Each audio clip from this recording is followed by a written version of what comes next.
Welcome, ladies and gentlemen, to this, your Cancer August 2023 reading and forecast. Hi, I'm Nigel Saint James, clairvoyant, and I've done a number of readings for Cancers over the course of the last month, clairvoyant readings, that is. And if you're interested in seeing what's involved in that, have a look at the information that's in the description box below. I've also done a lot of healings for people, and healings are free. So have a look at the info in the description box below as well. You know how it works. But now we're going to take 5 cards from you because, as the subscribers know, and always great to see you subscribers, thank you for inviting me into your home, and I love seeing you each month and look forward to it, I love doing the Cancer reading. Now let's also have a think about what we're going to do here. You know, don't you, that we don't have any video advertisements breaking their way into this content, and so you get to sit back, relax, and luxuriate in the reading without intrusion of video ads. Now, this is a deck that's hand-painted. It is centered around, the theme is really Renaissance Italy, and I think you're going to find it quite interesting and really quite beautiful. It's and colourful. It's a beautiful set of artwork in here, and I might use a pen to point out some of the things in some of the imagery that just strike me at the time as being of importance or of note for the reading that you and I have together. So let's get 5 cards now, shall we? And we'll see what's in store for you. Okay, let's have a look at the first one. There is the Pope. Well, I told you it was Italian Renaissance, and the Pope was the big man in town back then, wasn't he? There's the Chariot. That's a... I can see this Renaissance Italy stuff coming up. 6 of Cups. This is coming out, whatever it may be. 7 of Cups. And there's a couple here. Which one should we take? Why don't we take the top one? And it is this, the Lovers. Well, why don't you, as is our usual practice, come and sit down here next to me. We shall have a good close look at the artwork and the imagery on these cards together while I do your reading for you. Let's look first at this Pope card. I'm very interested to see why this has come out first for you, so let's see what's coming up, shall we? And see what is in store. But let's have a look at this vision of the Pope. Well, of course, the Pope was the big man in town in Renaissance Italy, wasn't it? Now look at the way that this platform is moving forward, and that means to say that this is an energy that's coming towards you, and it's a beneficent, it's a good energy that's coming through to you.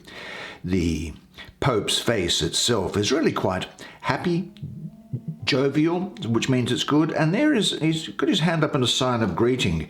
Now I happen to know that is the occult sign of greeting that happens to be there, and I'm quite sure that the artist would have been aware of that as well. What's going on in here? These 2 columns here, now you see those? I'm pretty sure, in fact I am sure, that I've seen those in St. Peter's in Rome. This staff that he has here has the classical planets on top of it: Saturn, Jupiter, Mars, Sun, Mercury, Moon, Venus, and the thunderbolt of Jupiter at the bottom there. Now down the bottom there are a couple of monks kneeling in prayer. Now here's 1, 2, 3, 4, 5, 6, 7. They account for the 7 deadly sins. Here's a peacock, the sign of pride, I would say.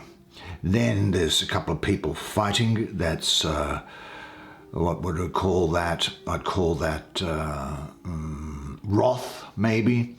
Then there's a naked woman riding a naked man, lust. Someone drinking deeply here, gluttony. There's a person here, envy. This person's asleep, dozing, sloth. And this person here, avarice. And what it shows is that the Pope conquers, or this energy conquers, these deadly sins Anything else of interest going on in there? Oh, look at the tiara here.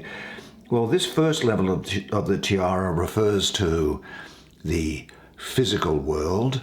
The second one refers to the crown of thorns that was placed on the Christ's head in the Christian tradition, symbolizing free will and action in life. And this third tier is that of the realm beyond space and time, in the next realm, where there's just geometric symbols symbolizing what's going on there, because of course there is no language to describe it. Now, this is suggesting to me that just for the moment, I would say just for this month, there is something of a need for you to just go along with rules, regulations, and the traditions in your life and in people that are close to you in your life. Now, you may not necessarily agree with them, but for the sake of keeping the peace, this is a time when you should do it. I also think, now of course, then next month comes along and we'll see what happens, but just for this time, I would say, go with the flow. Now, this may well be a time when you're thinking about upskilling yourself. Now, this could be a night school, a college, or undertaking some training. It could even just be looking up things on the internet, on recipes, or, for example, how to do things with fashion, hair, makeup, those types of things. This is very good for people that are in large organizations as well, I think, here. I think you'll be very gifted at getting information across to other people during this month, and of inspiring people. I think that you are going to be unusually, even more so than ever, attracted to and picking up sound is an energy that I'm getting up here, and I don't know why that is, but I think the sounds of nature, of things going on in life around you, you are going to be feeling in a way in the present when it comes to sounds and to music. And you'll be good at listening and speaking, and you'll want to make your ideas tangible and usable. There is a deep desire for you here to be challenged by new experiences. I think that the search for yourself actually could lead you into some spiritual realms. So be open to something like that and involve yourself. Look up things on YouTube about spirituality, because I'm getting a feeling that it's going to sink in your own way. That's the important thing. Pay attention to the instructions of your heart and say this to yourself: I honor the sacred within me. I am inspired by learning and teaching. I am creative and productive in my family and work lives. There is only one voice worth listening to, and that is the voice of my own heart. Now, there's an interesting card sitting underneath that, which needs to be dealt with, and it is this, the Seven of Cups. Now, the Seven of Cups is attached to the Six of Cups, fortunately, and it's opposite the Chariot in the diagonal, and it's on the same row horizontally as the Lovers. So what could have been a bad card is not going to be for you. But there is something that you need to bear in mind. Now, let's have a look at the imagery. First of all, here is a woman sitting in a chair, and she's asleep. And she's dreaming, I would say. And what are the things that she's dreaming of? Well, she's dreaming of this, now this is cups, this cup with a waxen seal, which is imperfectly fixed, which is letting the vapors of whatever the liqueur is out of it. Here is a cup in which she is depicted as a little old lady and some little old guy next to her, so having grown old together with her beloved. Here is a thing with a melting base, which is called a hooker. Not that type of hooker, but a hooker, H-O-O-K-A-H, which is a vessel that's used, I'm pretty sure, to help in the smoking of opium. Now here is a silver cup, and that has some demons, her special demons, coming to visit her. A gold cup in the shape of a lotus flower, a cup in the shape of clouds, and this thing here is a cup because you can see the water in the top. It's like an Etruscan pottery, And I would say that it is a version of her. Now you'll notice that that version of her in this Etruscan pottery, it is the only one that is not spilling water. Now there's some things for you to think about here, and there's a moment going on in your mind when you're going to become emotionally sort of wrapped up in things, wondering to yourself, what are they doing now? What did they mean when they said that? Why did they do that? Where are they now? What's happening? What does this mean? You know, all those sort of questions that you can sometimes go around with, and you can start answering. You can start filling in your own answers. And the answers that you fill in with are illusions.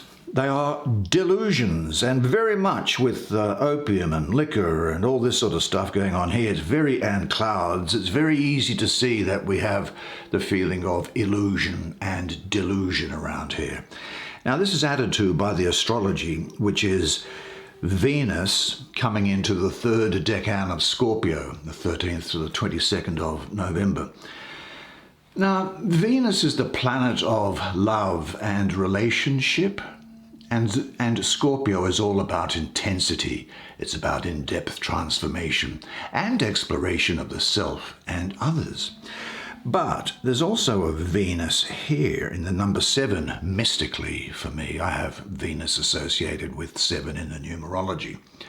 So there's a double Venus, you see, Venus in the 7 and Venus coming into Scorpio. And so what happens is you get this double Venus, double massive Venus coming into Scorpio without any handbrake applied to it at all. And the thing is that Venus, astrologically, is in detriment in Scorpio, and so it is unable to expand and become its real self. It is restricted. It can't express its sensitivity and emotions properly. Instead, they can get channeled into negative thinking, illusory thoughts, crazy ideas, or addictions or intensity, which is the darker side of Scorpio, isn't it? And it implies that you can indulge in excess reactive behavior due to something that maybe has affected you deeply and is maybe changing you in a way which could throw up its own set of problematic issues and behaviors and ways of looking at yourself and ways of looking at the world. And then you can get involved in eating too much or drinking too much or doing too much speed or whatever it may be. There's an illusion around here because Venus here in this scenario represents the working of her, the working of Venus in the sphere of your mind, where Venus's influence is by no means clear-sightedness, not at all. You believe what you want to believe when you're under the influence of Venus, without regard to what actually the truth is. So I think that this is saying to you that maybe you need to open your eyes and take a look at perhaps a painful reality, because only by seeing, by recognizing your own inner reality, will you be freed. Every further attempt to avoid it increases the stagnation of your emotional energy. Yes, there's some rumination going on here, but the rumination may be leading you to answers that just may not be true at all. Look, ask yourself this. Is there some disappointment that you have not yet worked out? Have you experienced something that was just a little bit too good to be true? Have you overtaxed yourself, or have you overdone things in any way? Well, say this to yourself, and we all are in this situation. As I recognize and accept my shadows, they lose their power over me. Now, what do I want to have a look at next? Let's see what's here, shall we? I'll leave that till later. Here's a column of major arcana. Gee, it's interesting, isn't it? You've got 5, 6, and 7, but they've all come out at different times. Very, very intuitive for you. Let's have a look at the Chariot, shall we? And see what's here. Now, what we have with the Chariot is, look, this looks like the countryside around Verona at the base of the Swiss Alps or the Italian Alps, whatever they may be. The Charioteer here, there's Aries all over this card, has a canopy with blue stars over it. He's holding a scepter here with like a moon and an arrowhead on it. There's a gold ring here, and he's holding the horses just using a gold ring, which he just holds between two fingers, which kind of means that these things are going to do what they're going to do, but he has to control them. Now, there's darker horse going down. That refers to our human nature, I suppose, and this white horse going up, that refers to our spiritual nature. But this person here doesn't seem like he's in full gallop. Rather, he seems to me as if he is, or she is, assessing the situation to see what might be the best course of action to pursue. Now, I'm also getting Cancer over this as well, because I see this as being the child of the power of waters, the lord of the triumph of light. And we have here, I think, for you, a new beginning and a change for the good. Some looking in at yourself, as we've seen here, but there is a triumph in the face of adversity. You overcome problems, and there is success here, actually with little or no support coming to help you from anyone else. Now, this is referring for you to imminent new beginnings. Now, it can point to a journey or the start of some new phase, such as a relationship, a living situation, a job, some new phase in your life. Now, nothing should be decided haphazardly. Remember, this is a person who's sitting out working to see what is the best thing to do. Everything requires exact examination and preparation, but once all the groundwork is done, the new start should not be put off unnecessarily, because everything points towards favorable developments. I see you as somebody at this time who's going to be gifted at getting things underway. You'll have the ability to move people, situations, and projects, and be able to handle multiple projects or ideas and interests at the same time. I think that this is a time of movement, though. Definitely that's going on here for you. Things are moving. Life is not still. But the oncoming change promises to lead you to a positive phase in your life. So ready yourself, put your affairs in order, and examine the possibilities. You are going to leave a few things behind, I think. Now, what area of your life will you be changing? Are you ready to ring out the old and ring in the new? Seek or create for yourself a loving, secure environment. There you can plan the change or journey. I think your body also needs attention and activity now. Say this to yourself: I motivate others positively. I am responsible for what I cause. I accomplish things well and with ease. I am putting my life in order and preparing for the new beginning. Now, there was another major arcana. Yeah, it's this one. That looks like the old... it is. That is actually, this painting is modelled on I think it's the 15th or the 16th century Visconti Storza tarot. Now, here a man and a woman clasp hands. The woman is gazing at the man, and the man looking upward. And they happily pledge their love and their desire to stay with one another as they stand on a forking path. But look, there really is an abyss, a cliff that's going down there. Now, on the left here, you notice this, look at that ground. It's all rugged and difficult to walk over. Well, that's the choice of virtue. And on the right, that's all pleasant, even, flowers growing and everything. And that's the choice of vice. Now above the lovers, up here, that would be Chiron, who was a centaur and was renowned for his generosity and his wisdom. And after he was dead, well, he could heal people as well. And he asked to die because he couldn't die. But he was then given life by Jupiter to become the constellation of Sagittarius, which you can see with this bow and arrow that's there. And that's the zodiacal sign that, among other things, rules free choice.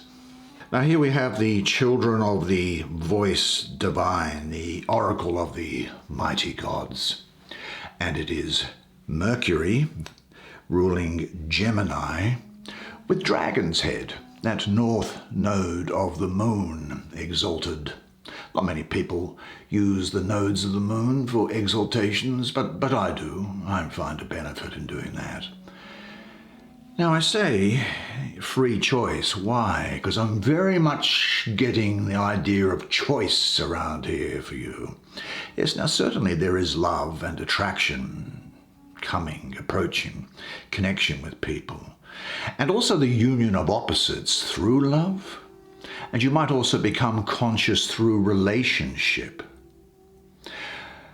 But this is really about the reconciliation of opposites, and it's also very much about a choice for you this month. There's a need for you to actually, just as this card was saying here in a way, there's a need to look at all the angles before making a decision. Now, you could well turn out to be a good counselor or a peacemaker, somebody that people come to with their problems and say, what should I do? How should I deal with this?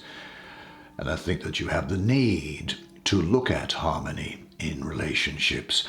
I think you could find that you are also making a major life choice on the direction ahead of you. Now, it may not seem like a major life choice at the time, but when you look back in a couple of years' time, you'll go, I know how that happened. But nevertheless, being the lovers, it may well be a strong mutual attraction and sexual connection here. There's sexuality actually all over the place here, and I'll get to that in just a second. But this is a major arcana, so I don't really get the feeling that the sexuality is promiscuous, this connection that's coming through anyway, this relationship. Rather, I think there's something that's going to have more of a long-term thing going with it. Do you know, this reconnection of opposites, every attempt at approach, at union or connection is an expression of the passionate urge to re-establish the lost oneness that we all have before we come into Earth and things split up into duality. Every individual, every woman, every man contains the duality of male and female, and these express themselves in different and often contradictory personal characteristics. Now, there is something that's also coming up for me here, and I'm going to mention it only because, well, I have to mention it because I've got to give you the real deal when it comes to things. You may be choosing to turn a blind eye to something, or you may be choosing to remain ignorant of something. See, you've got this side of Gemini here. There's a side of you which knows it, but there's a side of you which ignores it, that doesn't want to know it. But drawing this card can indicate a wonderful and exciting love relationship about to come about, certainly the deepening of happy, committed relationships. And I'll say this though, and again I'll give it to you the real way, that current relationships are likely to either deepen or they're going to end. Now, new methods for personal growth and integration of your own opposing aspects present themselves as you turn towards and interact with someone else. What do you seek in the people that you love? What comprises a fulfilling relationship for you? Say this to yourself. I enjoy working with people of all ages. I have inherent people skills. I am emotionally sure about what I need or don't need and about I want and don't want in a relationship. And I am now ready to have the partner that I have always wanted to have that meets my needs and wants.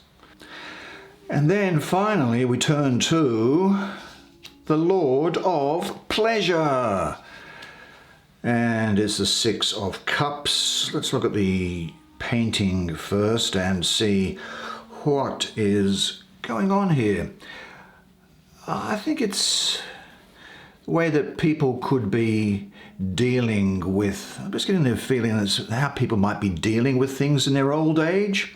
See, underneath this black thing here with the wilted flowers, there sits an old lady in mourning dress saying her rosary with a set of rosary beads.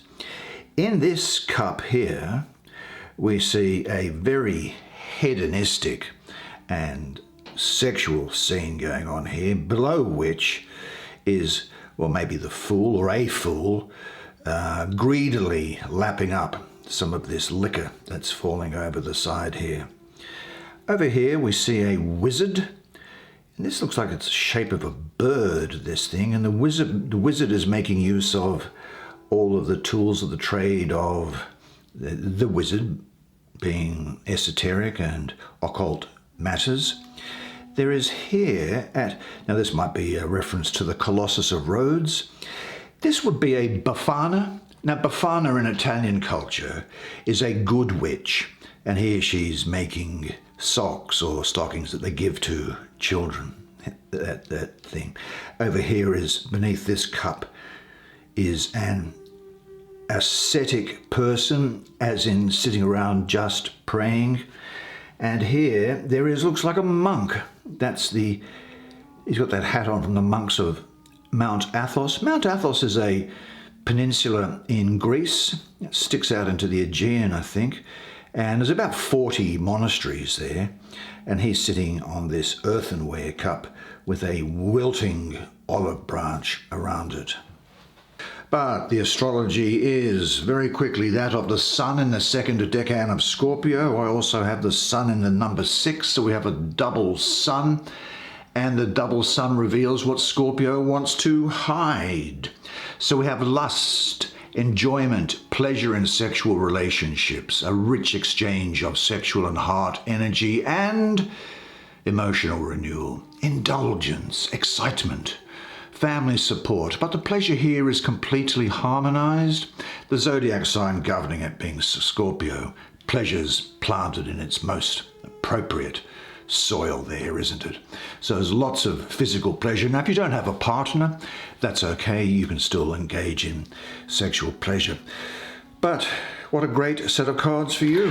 I really must say that was a very interesting set of information provided by the cards for you this month, don't you think? And doesn't it look like it's going to be a fantastic month for you? And you deserve it, I think, don't you? Now, do me a favor, would you? If you did like the video, please press the like button on your way out. It helps the YouTube